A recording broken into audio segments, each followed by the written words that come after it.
দর্শক স্বাগত জানাচ্ছি বাংলা ভিশনের ডিজিটাল প্ল্যাটফর্মে।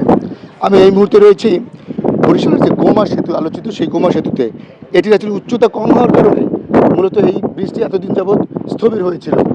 পরবর্তীতে আবার নতুন করে এটিকে উচ্চতা বাড়ানোর জন্য যে প্রক্রিয়া থাকে, সেই প্রক্রিয়ার মাধ্যমে উচ্চতা বৃদ্ধি করার পরে এখন শীঘ্রই এটিকে উদ্বোধন করার একটি সম্ভাবনা রয়েছে, এবং সেই সম্ভাবনার যে ডেট, সে ডেটটি হচ্ছে আগামী 17ই মার্চ।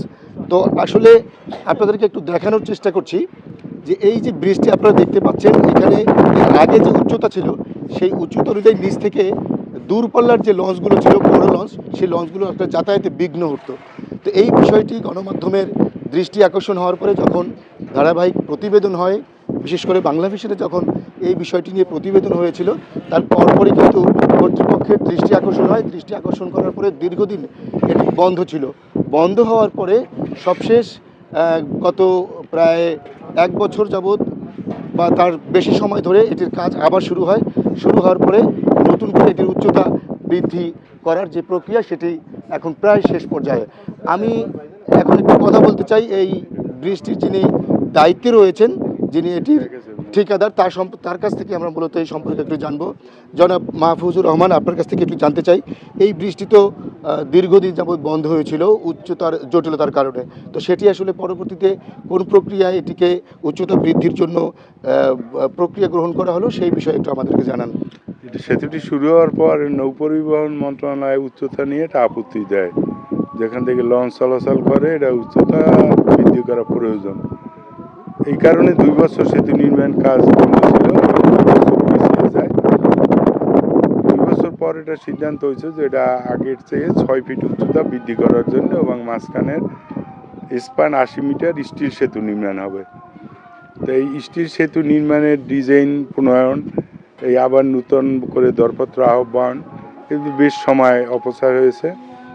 এই জন্য আমরা প্রায় 3 বছরই কাজটা বন্ধ ছিল, এবং 2 পাশে আমাদের 1900 মিটার নিউ অ্যাপ্রোচ আছে, একবারে পেডিল্যান্ডের উপরে যে অ্যাপ্রোচ নির্মাণ করা হয়েছে, এটার ভূমি হুকুম দখলেও অনেক সময় নষ্ট হয়েছে। তা আমাদের দেশে যে কোনো সেতু বলেন, সড়ক নির্মাণের ক্ষেত্রে এই ভূমি হুকুম দখল একটা জটিল প্রক্রিয়া এবং অনেক সময় সাপেক্ষ। এগুলো সব শেষ করে আমাদের ডিজাইন দেওয়ার সাথে সাথে আমরা এই 6 মাসের ভিতরে এই স্টিল স্ট্রাকচারটা সংযোজন করতে সক্ষম হয়েছি, এবং এটা আজকের শেষ পর্যায়ে।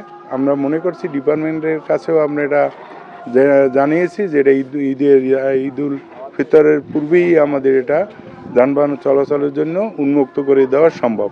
যে মাহফুজুর রহমান, এই জটিলতাটা তৈরি হওয়ার কারণ কি ছিল মূলত? এটা কি বিআইডব্লিউটি এর সাথে সড়ক এবং জনপদের সমন্বয়হীনতা ছিল? এটা একবারই তো করা উচিত ছিল। আগে যে বিআইডব্লিউটি নেভিগেশন হাইটের ক্লিয়ারেন্স দিয়েছিল, পরবর্তীতে পায়রা পোর্ট টাউনে ওনার নদীর ক্লাস চেঞ্জ করছে, অর্থাৎ নদীর একটা শ্রেণী আছে যে কোন নদীতে নেভিগেশন হাইট কতটুকু। তো এইটা আগে সিগারেট আসলে, পরবর্তীতে এই পায়রা বন্দর হন এইটা বিগ্রেডে উন্নতি করছে। তখন ওনারা ওইটাকে আগের যে নেভিগেশন হাইট দিয়েছিল এইটা ওনারা বাতিল করে নতুনভাবে আবার নেভিগেশন হাইট দেওয়ায় এই জটিলতার সৃষ্টি হয়েছে। তো নতুন করে যে নেভিগেশন হাইট দেওয়া হলো, এর ফলে কি এর যে বাজেট ছিল সেটিকে কি বৃদ্ধি করা হয়েছিল কিনা? অর্থাৎ আপনি যে জায়গা থেকে কাজ করতে গিয়ে আপনার কোনো লোকসানের মুখে পড়তে হয়েছে কিনা? না যেভাবে করা হয়েছে তাতে আপনার ঠিক আছে, পরিবর্তন হয় না এবং অতিরিক্ত ব্যয়ও দরকার হয় না। আপনার আমাদের লোকসানটা ধরেন, কাজটা আমরা যে দীর্ঘদিন এখানে বন্ধ ছিল, এইটাই বড় লোকসান। যে আমরা যদি একভাবে কাজ টেনে শেষ করতে পারতাম তাহলে আমাদের অনেক সাশ্রয় হইতো। তা আমরা এটাই মূলত এই লাভ লোকসানের চিন্তা করি না, আমরা ব্রিজটা ডিপার্টমেন্টের কাছে যানবাহন চলাচলের জন্য উন্মুক্ত করানোরই বেশি চেষ্টা করছি, এবং এইটি ইনশাআল্লাহ এখন শেষ পর্যায়ে। ধন্যবাদ আপনাকে মাহফুজুর রহমান। আপনারা শুনছিলেন এই ব্রিজটির আদি এবং অন্ত সম্পর্কে।